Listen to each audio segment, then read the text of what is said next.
നമസ്കാരം. അച്ഛനും ഇവിടെ തന്നെ തുടരുന്നുണ്ട്. അപ്പം അച്ഛന് പ്രത്യേകം MLA പോയി കൂടുതൽ സമയം ഞാൻ സംസാരിക്കുന്നത് നിങ്ങൾക്ക് ആർക്കും ഇഷ്ടപ്പെടില്ല, അതെനിക്കറിയാം. കാരണം ഇവിടെ ഇത് കഴിഞ്ഞാൽ അടിച്ച് തകർക്കാനുള്ള കലാപരിപാടിയൊക്കെ ഉണ്ടെന്ന് എനിക്ക് തോന്നുന്നു, അല്ലേ? എനിക്കറിയില്ല. അപ്പം ആവേശകരമായിട്ട് ഇങ്ങനെ കൊണ്ടു നടക്കുന്നൊരു പരിപാടി. ചെറിയ കാര്യം ഞാൻ പറയാം. ഫുഡ് ഇൻഡസ്ട്രിയെ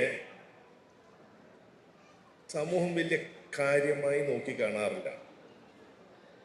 നേരെ മറിച്ച് ഒരു കാറിൻ്റെ അല്ലെ അതുപോലത്തെ എന്തെങ്കിലും സാധനങ്ങളുടെയൊക്കെ ഡീലർമാരെ മീറ്റിംഗ് ആയാലും അവരുടെ കുടുംബ സംഘമായാലും ഗംഭീരമായിട്ട് നടക്കാറുണ്ട്.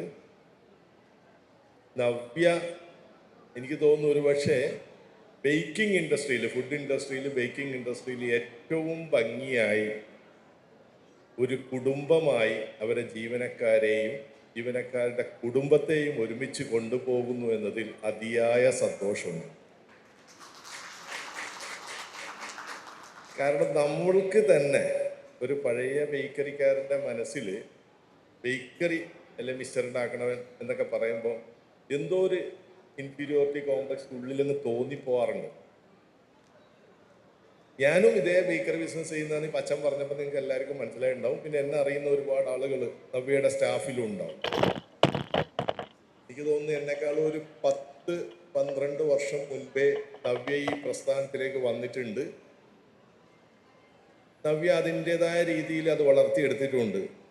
സത്യത്തിൽ ഞാനൊന്നും അങ്ങനെയല്ല. ഞാനൊക്കെ എൻ്റെ ഒരു ശൈലിയിൽ ബിസിനസ് ചെയ്തുകൊണ്ടിരിക്കുമ്പോൾ എനിക്ക് തോന്നുന്നു 5 കൊല്ലം നവ്യ എൻ്റെ പിറകെ പറഞ്ഞ് നടന്നുണ്ട്. സെൻട്രലൈസ് ചെയ്യ്, ഈ പല സ്ഥലത്ത് ഉണ്ടാക്കൽ നിർത്ത്, അങ്ങനെ ഒരുപാട് കാര്യങ്ങൾ.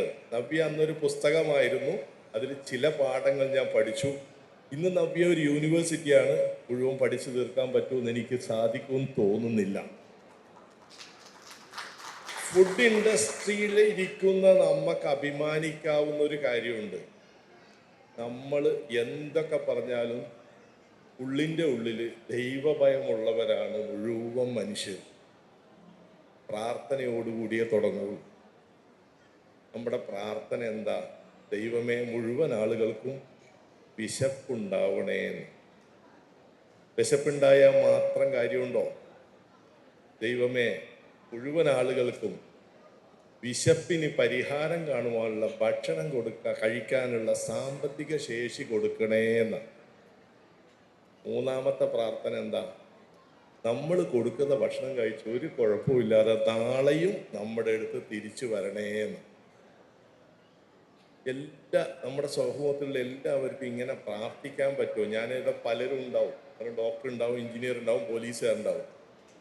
പലരുടെയും പ്രാർത്ഥന ഒരു ട്രാഫിക് വയലേഷൻ കണ്ടുപിടിക്കാൻ വെയിറ്റ് ചെയ്യുന്ന സർക്കാർ ഉദ്യോഗസ്ഥന്റെ പ്രാർത്ഥന, ദൈവമേ 10 പേരെങ്കിലും ഇന്ന് ഹെൽമെറ്റ് ഇടാതെ ഒന്ന് വന്ന് കിട്ടണേന്ന. എങ്കിലേ അദ്ദേഹത്തിന്റെ ടാർഗറ്റ് പൂർത്തിയാവുള്ളൂ. ഇനി ആരെങ്കിലും വക്കീലോ ജഡ്ജിയോ ഉണ്ടെങ്കിൽ തെറ്റിദ്ധരിക്കണ്ട, സൊസൈറ്റി അങ്ങനെയായിപ്പോയി. 2, ഞാൻ നീണ്ടുപോകുന്നതിന്റെ പറയണേ, സമയം കൂടി പോകുന്നതിന്റെ പറയണേ. 2, ഫുഡ് ഇൻഡസ്ട്രിയുടെ ഒരു പ്രാധാന്യം അച്ഛനിരിക്കുമ്പോൾ ഇതൊക്കെ പറയാമോ എന്ന് എനിക്കറിയില്ല. ലോകത്തിന് മനുഷ്യർക്കൊരൊറ്റ ചരിത്രമേ ഉള്ളൂ, എഴുതപ്പെട്ട ചരിത്രം.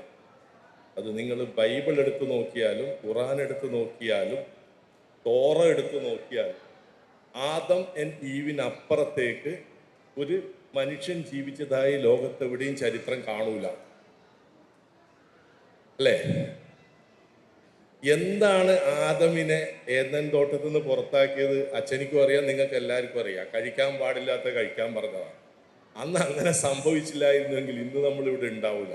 ഇവിടെ കാർ ഇൻഡസ്ട്രിയേക്കാളും മറ്റേത് ഇൻഡസ്ട്രിയേക്കാളും വളരെയധികം റെസ്പെക്റ്റോടുകൂടി കാണേണ്ട ഇൻഡസ്ട്രിയാണ് ഫുഡ് ഇൻഡസ്ട്രി. നിർഭാഗ്യവശാൽ വള്ളിച്ചെരുപ്പില്ലാത്ത കർഷകനും മേൽവസ്ത്രമില്ലാത്ത ഫുഡ് ഇൻഡസ്ട്രിയുമായിരുന്നു കുറേ കാലം മുമ്പ് വരെ.